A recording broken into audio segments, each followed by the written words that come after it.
तो class 10th के हो तो रुक जाओ, बहुत ही ज़्यादा इंपॉर्टेंट वीडियो आप लोगों से बात करनी थी, बहुत ही इंपॉर्टेंट टॉपिक पे। आप लोग का अभी अभी क्लास 10th का टर्म फर्स्ट का सारे एग्ज़ाम ख़त्म हो गए और आप लोगों में बहुत सारे लोगों को बहुत ज़्यादा प्रॉब्लम देखने के लिए मिली अपने क्लास 10th के एग्ज़ाम को लेके, चाहे वो आंसर की हो, चाहे वो आपका क्वेश्चन पेपर हो, चाहे आपका डिफ़िकल्टी लेवल हो क्वेश्चन का, सब तरह की प्रॉब्लम देखने के लिए मिली आप लोगों को। इस बार के टर्म फर्स्ट के एग्ज़ाम में बहुत ही मुश्किल पेपर बना था, आप लोगों को पता ही होगा। ठीक है, तो इस वीडियो को पूरा देखना। आज की इस वीडियो में मैं आपको बताने वाला हूँ कि क्या क्या सीबीएसई गलती की है, क्या क्या उसको सुधारना चाहिए। ठीक है, तो आप लोग इस वीडियो को पूरा देखना और इस वीडियो को थोड़ा सा सपोर्ट दिखाना, अपने दोस्तों के साथ भी शेयर करना कि उनको भी पता चल जाए कि क्लास 10th में क्या चल रहा है, सीबीएसई क्या कर रही है। ठीक है, तो आप लोग तो चलिए वीडियो शुरू करते हैं। ठीक है, ज़्यादा समय नहीं लूँगा। ठीक है, तो सबसे पहले बात कर लेते हैं अपने इंग्लिश के पेपर को लेके। इंग्लिश का पेपर काफ़ी ज़्यादा हार्ड आया था, आप लोगों को पता ही होगा। तो जैसा कि देख सकते हो इंग्लिश का पेपर जो ये है, ठीक है, जो सेकंड पैराग्राफ है देख सकते हो, ये आप लोगों का क्वेश्चन नंबर 11। ठीक है, तो क्वेश्चन नंबर 11 के आंसर की में डी दिया हुआ है। ठीक है, और इसका आंसर 20 है ये। ठीक है, तो ये क्या कर रही है सीबीएसई, इतना ज़्यादा आंसर की में क्या गड़बड़ी कर रही है। ठीक है, चलो आंसर की तो कोई बात नहीं, आप लोगों को आंसर सही करके मिलेगा। ठीक है, चलो कोई बात नहीं, बट यार मैं आप लोगों को एक बात बता दे कि आप लोगों का जो आंसर की है उसी से आंसर चेक करके नंबर मिलेगा। ठीक है, चलो उसको बाद में तो इवेल्युएट कर दिया जाएगा। तो बढ़ते क्वेश्चन नंबर 13 में, तो इधर तो क्वेश्चन ही नहीं दिया भाई साहब, क्वेश्चन कहाँ से देखोगे। ठीक है, बहुत सारे बच्चे इससे पूछे एग्जाम के इन्विजिलेटर से, तो उन्होंने बोला कि इसको ऑप्शनल छोड़ लो। तो भाई ऑप्शनल क्यों छोड़े, जिसको आ रहा है वो करेगा ना। तो इधर क्वेश्चन ही नहीं लिखा है, देख रहे हो कुछ क्वेश्चन पे क्वेश्चन ही नहीं लिखा है। और इस पर हमारे सीबीएसई के बताना डॉक्टर संयम भारद्वाज जी बोले हैं कि वो क्वेश्चन सही है, उसके क्वेश्चन जो पैराग्राफ है उसमें ही दिया हुआ है। तो भाई पैराग्राफ में जैसे कि सारा क्वेश्चन दिया हुआ है तो वो भी तो दिख रहा है सब में कि स्टडी ये सब करने के बाद, उसके बाद यार इसमें नहीं दिख रहा। आप देखो उस तरह क्वेश्चन नंबर 21 में प्रॉब्लम है आंसर की में इफ़ होना चाहिए। अगर इफ़ नहीं होगा तो ठीक है, चलो इफ़ तो 99% होगा, मस्ट होगा, तो ये ऑप्शन सी का ये से लगा दे रहे हैं। ठीक है, तो चलो अब ये देखो और बहुत सारी प्रॉब्लम है। ठीक है, तो यहाँ पे बताना बहुत मुश्किल हो रहा है क्योंकि दोनों को सेट मिला के 15 से ज़्यादा प्रॉब्लम मैं इधर देखा हूँ। या तो पेपर की डिफ़िकल्टी लेवल में बहुत ज़्यादा है यार, जैसे लग रहा है कि जेई मेंस का ये एडवांस का पेपर ले रहे हैं। और देखो यहाँ पे आप लोगों का जेएसके 1 में भी बहुत सारी गलती थी। ठीक है, तो यहाँ पे मैं जेएसके 1 का पेपर नहीं मेरे पास। ठीक है, तो मैं आप लोगों को दिखा दे रहा हूँ, उसका पीडीएफ रहता तो मैं आप लोगों को दिखा देता, मतलब कि पीडीएफ है मेरे पास, प्रिंट नहीं है। ठीक है, तो देखो जेएसके 1 के भी पेपर में इतनी सारी गड़बड़ी है। तो मैं आपको एक चीज़ बता दे रहा हूँ, क्लास 10th के टर्म फर्स्ट के एग्ज़ाम में क्या क्या गड़बड़ी हुई, पूरा ओवरऑल अपना एक्सपीरियंस बताऊंगा। ठीक है, जो मैं बच्चों से बात किया हूँ। ठीक है, तो पहली बात कि क्वेश्चन पेपर में बहुत सारे एरर्स थे। ठीक है, क्वेश्चन के ऑप्शन में भी एरर्स थे, बहुत ज़्यादा कॉम्प्लेक्स पूछा था। ठीक है, तो देखो ऑप्शन में एरर ये देख सकते हो, ऑप्शनल में एसएसटी में एरर हुआ था, कोई एक क्वेश्चन का दो ऑप्शन सही था। ठीक है, तो उसमें आंसर की में गलत नहीं था, सही था, बट नंबर तो किसी एक को मिलेगा ना। तो छोड़ो उस बात को, और इधर यार आप लोगों को तो उसका ग्रेस मार्किंग मिलेगा ही मिलेगा। ठीक है, अब बात कर लेते हैं कि इसके और भी टॉपिक के बारे में। टाइम बहुत सारे क्वेश्चन के लिए कम थे, जैसे कि जो कॉम्प्लेक्स क्वेश्चन बनाया था एकदम कॉम्पिटिटिव लेवल के बुक से पूछ के। ठीक है, तो उसके लिए टाइम बॉन्ड बहुत कम था। ठीक है, वही क्लास 12th में भी हाल था, फिजिक्स वाले में देख सकते हो एससी वर्मा के भी क्वेश्चन पूछा था, पर यहाँ पे मैं 10th वालों के लिए बात करने वाला हूँ। ठीक है, और देख सकते हो यहाँ पे यार क्वेश्चन नहीं दिया, क्वेश्चन कब दोगे भाई, सही से दो। अगर नहीं पता तो एग्जाम के इन्विजिलेटर को बताओ। ठीक है, इन्विजिलेटर वालों की भी बहुत ज़्यादा प्रॉब्लम है, बोल रहे कि इसको ऑप्शनल मानो या फिर जो समझ में आ रहा है वो कर दो, टिक कर दो, ग्रेस मार्किंग मिल जाएगी। अरे क्लियर समझाओ ना इन्विजिलेटर्स। और इसी पे संयम भारद्वाज जी बोल रहे हैं, माननीय संयम भारद्वाज जी, देखो भाई आप लोग क्वेश्चन पढ़ो। ठीक है, क्वेश्चन पढ़ो, उसके बाद बताओ, इसके कंसर्न अथॉरिटीज़ को बताओ कि क्वेश्चन क्या है। ठीक है, क्वेश्चन में ही गड़बड़ी है, क्वेश्चन के डेटा ही इनफ्लुएंट है। ठीक है, और आंसर की तो सुहावल्ला बहुत ज़्यादा गलती है, आप लोगों को पता है हिंदी के आंसर की में इतनी गलती, इतना तो बच्चा भी गलती नहीं करता है, अगर तुक्का भी मारे तो पास हो जाएगा। ठीक है, तो देखो हिंदी के पेपर में इतनी सारी गलतियाँ थी। ठीक है, मुझे लग रहा था कि गलती है। ठीक है, इसलिए मैं हिंदी का पेपर नहीं भेजा, उसको मैं फिर सीधे सीबीएसई को मेल किया। ठीक है, अब वो मेरे मेल से हुआ कि किसके मेल से हुआ पता नहीं, बट उसका रिवाइज्ड आया। ठीक है, अब बात कर लेते हैं इसके सोल्यूशन की। बच्चे ग्रेस मार्किंग डिमांड कर रहे हैं, पहली बार ऐसा हुआ तो ग्रेस मार्किंग थोड़ा सा दे देना चाहिए। ठीक है, री एग्ज़ाम तो हो नहीं सकता, तो बात ही छोड़ देते हैं। ठीक है, और ज़्यादा बच्चों पे एक्सपेरिमेंट ना करें, पहली बार तो यह एग्ज़ाम दे रहे हैं टर्म फर्स्ट का, ऊपर से आप लोग देख रहे हो 1 नंबर मिलेगा तो 0 नंबर, ठीक है, मतलब 1 पॉइंट मिलेगा तो 0 पॉइंट, ठीक है। तो इसमें क्या, और एक तो इतना ज़्यादा ऑनलाइन पढ़ाई हुई, बहुत सारे बच्चों के पास ये दोनों मोबाइल भी नहीं है, ठीक है, तो क्या पढ़ेंगे बच्चे, ठीक है, और यही सब है, ठीक है। तो बच्चों के लिए बहुत ज़्यादा प्रॉब्लम हो रही, तो आप लोग इतना हाई लेवल क्वेश्चन पेपर बना रहे हो, 90 मिनट दे रहे हो, कम से कम 100-110 मिनट तो दो, ठीक है।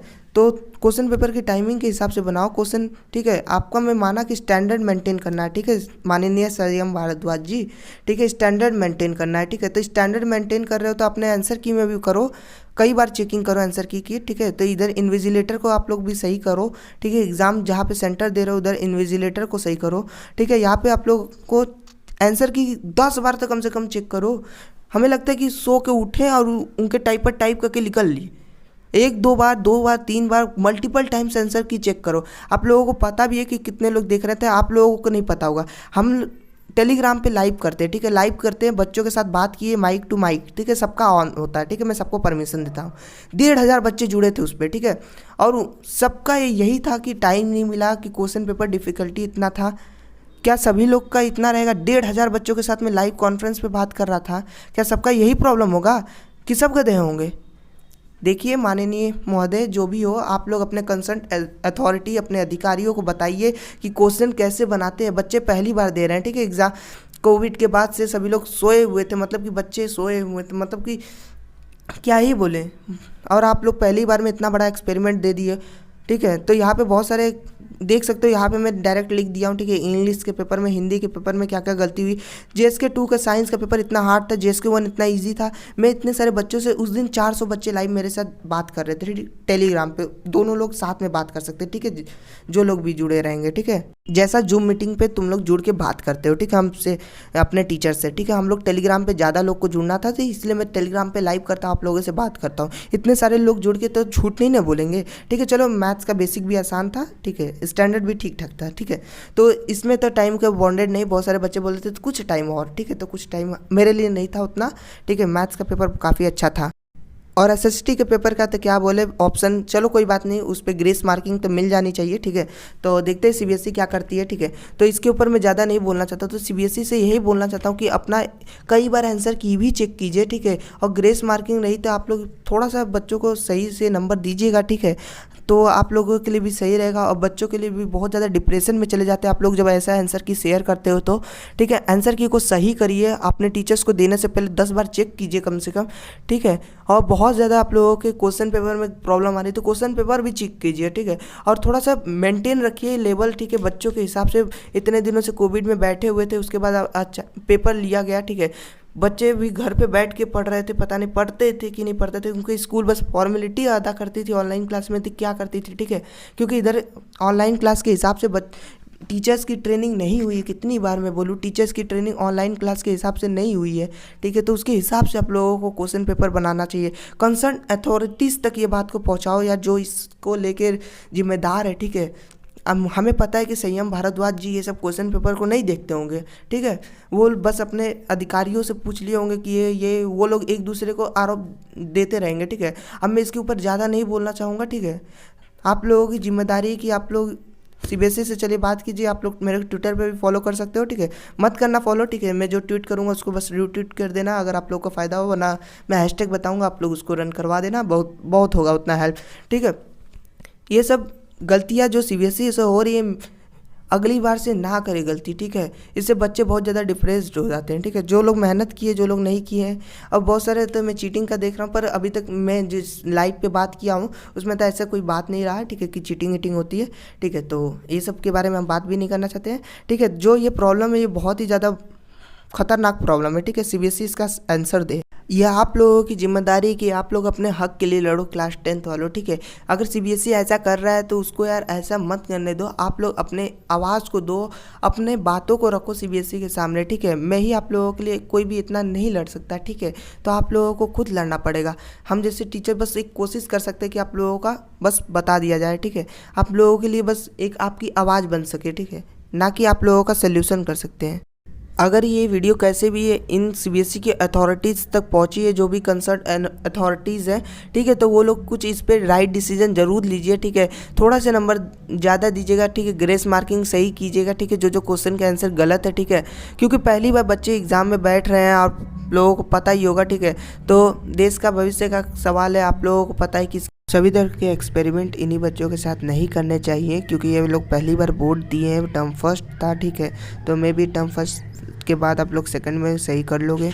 क्लास 10 से रिक्वेस्ट है कि अभी इसका चिंता मत करो, टर्म फर्स्ट के रिजल्ट और ये सब ग्रेस मार्किंग का जब पढ़ते रहो, टर्म सेकंड आने वाला है तो उसमें भी 4 देना, ठीक है, क्योंकि वो रिटर्न होने वाला है, ठीक है, तो रिटर्न होगा तो उसमें 4 देना है, ठीक है, मे बी अगर ऑब्जेक्टिव भी हो सकता है, अगर ओमिक्रॉन अगर फैल गया या फिर कोविड-19 जैसी सिचुएशन आई तो, ठीक है, पर होगा, ठीक है, तो टर्म सेकंड की तैयारी करो अब, बस यही कर सकता हूँ, ठीक है, क्योंकि सीबीएसई को जो करना होगा वो करेगी, आप लोगों को जो करना है वो आप लोग करोगे, ठीक है, तो पढ़ते रहो, ठीक है, मचाते रहो और एकदम फाड़ देना अगली बार जब पेपर आएगा तो। अभी तक मुझे पता है कि आप लोगों को बहुत ज़्यादा प्रॉब्लम हो रही है, तो कुछ भी होगा तो मैं आप लोगों को बता दूंगा, तो ट्विटर पे फॉलो कर लेना, ठीक है, आप लोगों को पता है ट्विटर पे ज़्यादा सही रहेगा, टेलीग्राम पे तो उसे भी ज्वाइन कर लेना, उधर आंसर की सारे प्रोवाइडेड कर दूंगा जो भी होगा, ठीक है, और कुछ भी एग्ज़ाम के रिलेटेड कुछ भी होगा, इंपॉर्टेंट क्वेश्चन मटेरियल होगा तो मुझसे मांग लेना टेलीग्राम पे। मिलते हैं किसी नेक्स्ट वीडियो में, till then take care, bye bye.